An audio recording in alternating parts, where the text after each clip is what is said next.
You ever notice how some of the wealthiest people on the planet just don't look the part? It's a wild paradox, right? The people with the most money often seem to be the least interested in showing it off. So let's get into it.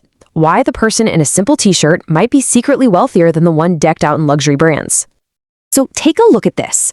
On one side, you've got Warren Buffett, one of the richest people in history, who still lives in the same modest house he bought back in 1958.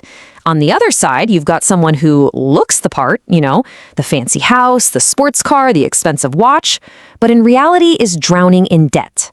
One person is building a financial empire, the other is just trapped by the performance of wealth.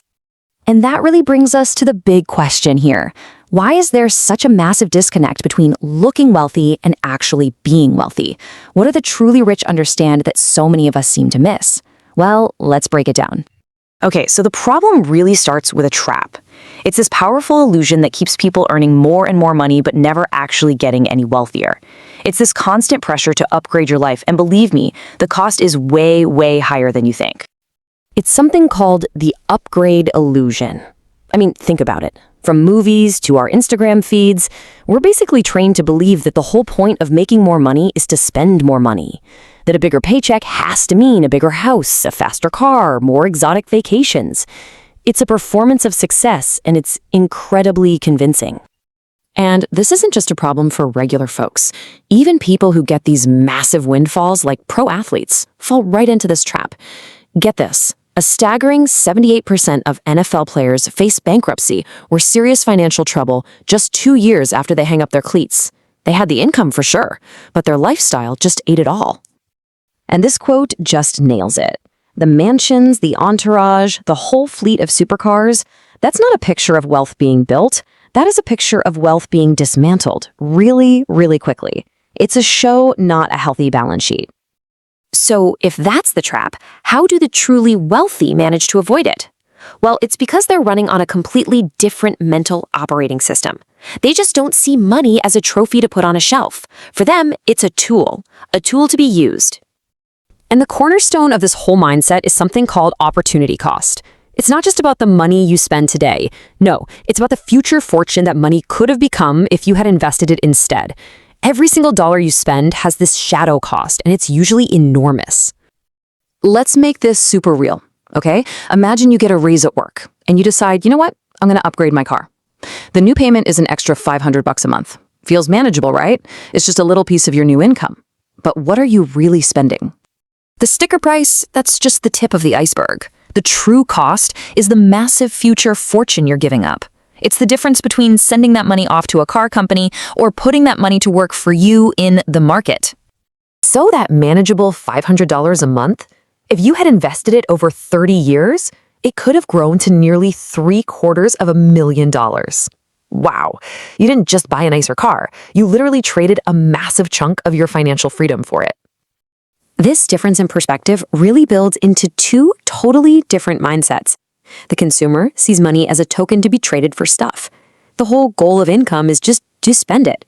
But the investor, they see each dollar as a little soldier.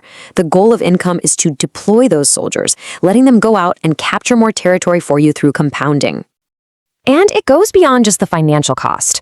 The truly wealthy are obsessed with efficiency. They see all these complex luxury items not as assets but as attention vampires. A mansion needs a staff to manage. A yacht needs a crew. All of this stuff drains your most valuable resources, your time and your mental energy. It's the exact same reason someone like Mark Zuckerberg wears the same t-shirt every day. He wants to save his precious decision-making power for things that actually matter. Okay, so this brings us to the social part of the equation. A huge driver of the upgrade illusion is our desire for status. But the wealthy have figured out that the status game is basically rigged, and the only winning move is to just refuse to play. So why opt out? Well, for one, it's a bottomless pit. There is always someone with a bigger boat. Trying to win that game is a guaranteed way to go broke. And second, by not showing off their wealth, they make themselves anti-fragile. A flashy lifestyle just attracts lawsuits, scammers, and all kinds of unwanted attention. Looking normal is actually strategic camouflage. It protects their peace and, of course, their assets. This quote just captures it perfectly. The person in head-to-toe logos driving the loud Lamborghini is probably a high-income earner, but with a low net worth. They're screaming that they're rich. The truly wealthy person, maybe in a simple fleece vest, doesn't need to signal anything because their balance sheet does all the talking for them. It whispers. Now, this right here is the most common misunderstanding. People think that billionaires like Buffett can live modestly because they're so rich, but that gets the logic completely backward. His modest lifestyle wasn't a product of his wealth, it was a primary cause of it. The frugality and the saving came first. Let's look at the math on this. Imagine two people, same career, same income, everything's the same. Person A spends every single raise on lifestyle upgrades. Person B invests every single raise. By the time they retire, the result is a staggering $3 million difference in their net worth. Same job, same pay, but dramatically different choices. And this just proves that your income level is way less important than your savings rate. What you earn might feel good, that's the vanity part, but the gap between what you earn and what you spend, that's sanity.